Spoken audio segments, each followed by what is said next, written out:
Hello বন্ধুরা, আমি উত্তম তোমাদের সামনে চলে এসেছি আর একটি নতুন ভিডিও নিয়ে। Photoshop 7.0 full course class number 5। আগের ক্লাসে আমরা শিখেছিলাম ফটোশপে টেক্সট টুলের ইউজ কীভাবে হয়, শেপ টুলের ইউজ কীভাবে হয় এবং সলিড কালার এবং গ্রেডিয়েন্ট কালার, তো এইগুলো ইউজ কীভাবে হয়।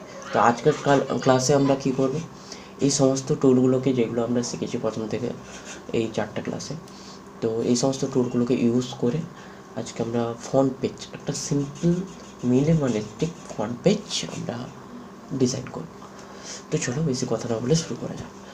প্রথমে ফন্ট পেজ ডিজাইন করতে হলে ফন্ট পেজে দেখবে লেখা থাকে বাংলায়, লেখা থাকে কোথাও ইংলিশে। তো আমরা বাংলায় লেখার জন্য আমরা বেঙ্গলি ওয়ার্ড কম্পিউটারে ইনস্টল করে আমরা বাংলায় কিছু লিখে নিয়েছি। স্কুলের নাম, যার নামে ফন্ট পেজটা হবে, ওর রোল নাম্বার কত, কোন বিষয়, ওর শ্রেণী কত, কোন ক্লাসে পড়ে, ওর শিক্ষাবর্ষ, এটা লিখে নিচ্ছি। চলো প্রথমে আমি ফাইল থেকে নিউ থেকে একটা নতুন A4 পেজ নেব, কারণ ফ্রন্ট পেজ হয় A4, ওটাকে আমি সাইডে রাখি। এবং আমি একটা পেজের বর্ডার ইউজ করব, এর চারিদিকে বর্ডার থাকবে, তার কারণে আমি ফাইল থেকে গিয়ে ওপেনে ক্লিক করি। তো একটা পেজ বর্ডার আমি ডাউনলোড মেরেছি, যেটা কিনা এই পেজ বর্ডারটা, এবং এটা PNG আছে। তাই কী করবো, মুভ টুল দিয়ে আমি এই পেজে টেনে নিই। এবার পেজটাকে ফুল স্ক্রিন করি। এবার এই যে সাইডে এই যে 4টা কোণ আছে, এই সাইডে নিয়ে গেলে মাউস দেখবে রোটেশনের অপশান দেখাবে মাউসটা। তো এটা শিফট প্রেস করে রেখে এরকম রোটেশন করলে এদিকে ঘোরালে সোজা সোজা। এবার ওপরে এই যে 4টা কোণ, এখানে শিফট প্রেস করে অ্যারোটা ধরে বড় করে দিয়ে সমানভাবে বড় করে এটাকে কোণে বসিয়ে দিই।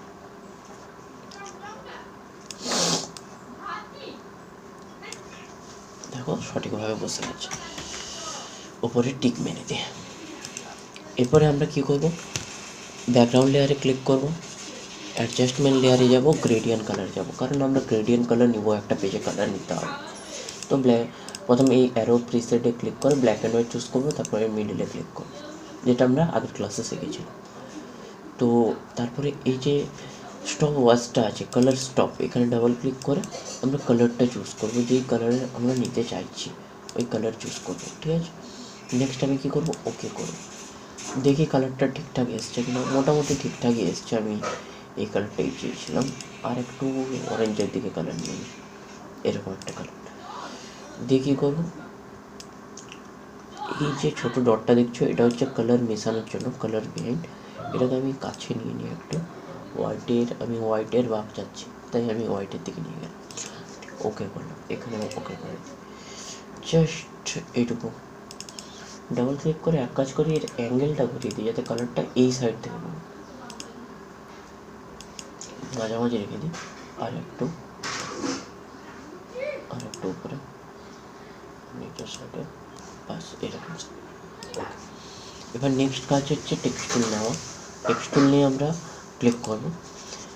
প্রথমে দেখবে এই টেক্সটের দাগটা কতটা বড় আছে। এখানে আমি টেক্সটের যে সাইজ, ওটাকে 30-এ নিয়ে নিচ্ছি, একটু ছোটো করে নিচ্ছি। তারপরের কাজটা হচ্ছে এই যে ফন্ট আছে, ফন্টে গিয়ে তোমাকে আমার বাংলা নর্মাল করতে হবে। বেঙ্গলিতে লিখতে হলে তোমাকে আমার বাংলা নর্মাল চুজ করতে হবে। এখানে আমার বাংলা নর্মাল এই ফন্টে চুজ করবো। তারপর আমি যাবো কোথায়, বেঙ্গলি ওয়ার্ডে, দিয়ে ওই যে স্কুলের নামটা একটা কপি করবো, একটা আলাদা লেয়ারে বসাবো, দিয়ে এখানে Ctrl+V মারবো বা রাইট ক্লিক করে পেস্ট করতে পারি, দিয়ে ওকে করি। দেখবে টেক্সটটা এইভাবে লেখা হয়ে গেছে। এবার মুভ টুল নাও, দিয়ে এটাকে বড় করো শিফট প্রেস করে। এবার একটু খেয়াল করো, লেখাটা সোজাসুজি এসছে, আমি চাইছি লেখাটাকে এইভাবে কাট করতে। সেক্ষেত্রে এই যে টেক্সট লেয়ার আছে, টি লেখা আছে, এখানে ডাবল ক্লিক করবে, তারপরে এই যে অংশটা আছে, এইখানে যে টিটা আছে, দেখো কার্ভটি, ওখানে ক্লিক করো, দিয়ে ওকে করো। দিলে দেখবে এখানে স্টাইল লেখা আছে, স্টাইলের জায়গায় তুমি বিভিন্ন আর্ট চুজ করতে পারো। প্রথমে আমি ARC এই আর্টটা চুজ করে নিলাম, এটা ব্যান্ড করার জন্য। এবার এর কিছু ভ্যালু আছে, ব্যান্ড ভ্যালু।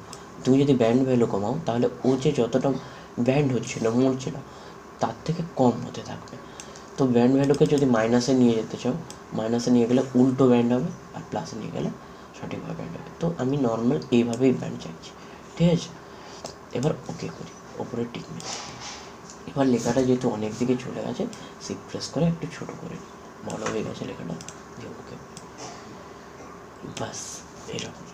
তো আমি এখানে এই জিনিসটা করলাম। এবার আমি এখন ব্লেন্ডিং অপশানের দিকে যেতে চাইছি না, কারণ একটা টেক্সটের উপর কালার ইউজ করে বিভিন্ন কিছু করা যেতে পারে, গ্রেডিয়েন্ট কালার ইউজ করে ওকে বেভেল দিয়ে বিভিন্ন কিছু করা যেতে পারে। তো বর্তমান আমরা ওইগুলো শিখিনি, বর্তমানে আমরা সিম্পল কালার দেওয়া শিখেছি। তাই এখানে ডাবল ক্লিক করে আমরা সিম্পল একটা যে কোনো কালার চুজ করে নিই। সিম্পল একটা রেড টোন, অরেঞ্জ টোন, এইরকম কিছু কালার একটা চুজ করে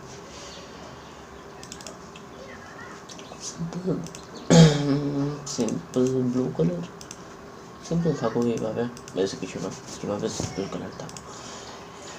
এবার নেক্সট যে নামটা আছে এগুলো আমরা সবগুলো কপি করে নিচ্ছি এককালে। ওকে করে আমি সেম টেক্সট টুলে যাব, এখানে ক্লিক করব এবং আমি ওইগুলো পেস্ট করব, দিয়ে ওকে করব।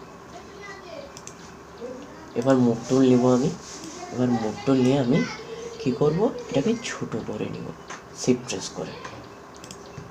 প্রেস করে আমি ছোট করে নেব এবার। তো তোমাদের যতটা সাইজ লাগবে তোমরা ঠিকঠাক করবে, দিয়ে ওকে করবে। এবার দেখো, তোমার যদি মনে হয় এই যে গ্যাপটা আছে দুটো লেখার মাঝখানে গ্যাপ, এটা বড় হয়ে গেছে, তো এটা কমাতে চাও, সেক্ষেত্রে তুমি কী করবে, এই টির ওপর ডাবল ক্লিক করবে। এই যে ছোট্ট বক্সটা আছে এটা প্রপার্টিস বা অ্যাপিয়ারেন্স প্যানেল বলা হয়, ঠিক আছে। এইখানে গিয়ে এখানে দেখো ডিস্টেন্স, দুটো টেক্সটের মাঝখানে ডিস্টেন্স, এটাকে অটো করে দাও। অটো রাখবে বা ভ্যালু দিয়ে তুমি ইউজ করতে পারো, বর্তমানে আমি অটো দিয়ে দিচ্ছি। তো সফটওয়্যার ফটোশপ আমাদের অটোমেটিক নিয়ে নেবে। তো এইভাবেও তুমি রাখতে পারো। এবার এটাকে তুমি যদি চাও একটু বড় করে নিতে, বড় করে এইভাবে তোমরা ইউজ করতে পারো একটা ফন্ট পেজ। এবার এইখানে দেখেছো তোমরা স্কুলের নাম থাকে, বিভিন্ন স্টাইলের স্কুলের ফটো থাকে, বিভিন্ন স্টাইলের ফটো দেওয়া থাকে, তো ওইগুলোও তোমরা ইউজ করতে পারো।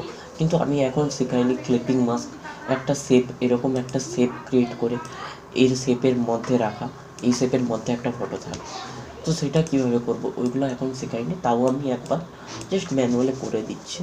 তো সেক্ষেত্রে আমি ফটো নেওয়ার জন্য আমি বালিগাঁও স্কুল দিয়েছি, তাই আমি গুগলে গিয়ে বালিগাঁও FD হাই স্কুল ইমেজে গিয়ে একটা ডাউনলোড মেরে নিই। এই স্কুলটা, এই ফটোটাই আমি ডাউনলোড মেরে নিই। ফটোটা কোয়ালিটি বেকার আছে তাই ডাউনলোড করছি না আমি, আর একটু কোয়ালিটি লাগবে ফটো।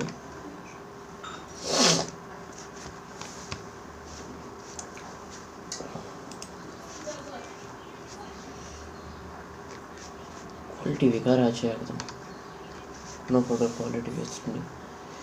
তো ফটোর উপর রাইট ক্লিক করে আমি সেভ ইমেজ আজ করবো, সেভ করবো ফটো, বা আমি কপি করে নিতে পারি।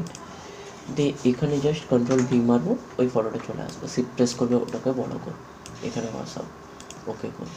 ফটোটার কোয়ালিটি বেকার ছিল, এবার শিফট প্রেস করে একটু ছোটো করে নিই।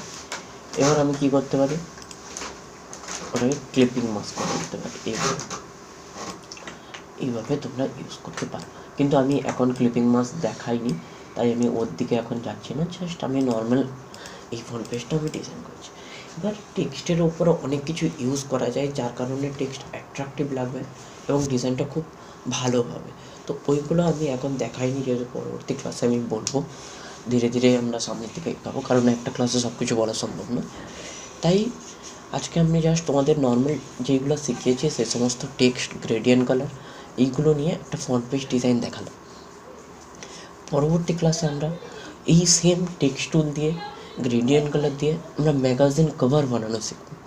তো আজকের ক্লাসটা এইটুকুই। আজকের ক্লাসে আমরা শিখলাম কীভাবে ফ্রন্ট পেজ একটা ডিজাইন করব, বেসিক ফ্রন্ট পেজ, যার মধ্যে এত হিজিবিজি কিছু থাকবে না, জাস্ট সিম্পল বর্ডার আর টেক্সট টুল দিয়ে। তো আজকের ক্লাসটা আমি এখানে সমাপ্ত করছি। যারা যারা ভিডিওতে নতুন এসছো চ্যানেলটিকে সাবস্ক্রাইব করবে, ভিডিওটাকে লাইক করবে এবং বেল আইকনটাকে অলে প্রেস করবে রাখবে, যাতে আমার পরবর্তী ভিডিওটা তোমাদের কাছে তৎক্ষণাৎ পৌঁছে। তো চলো আজকের ভিডিওটা এখানে সমাপ্ত হচ্ছে।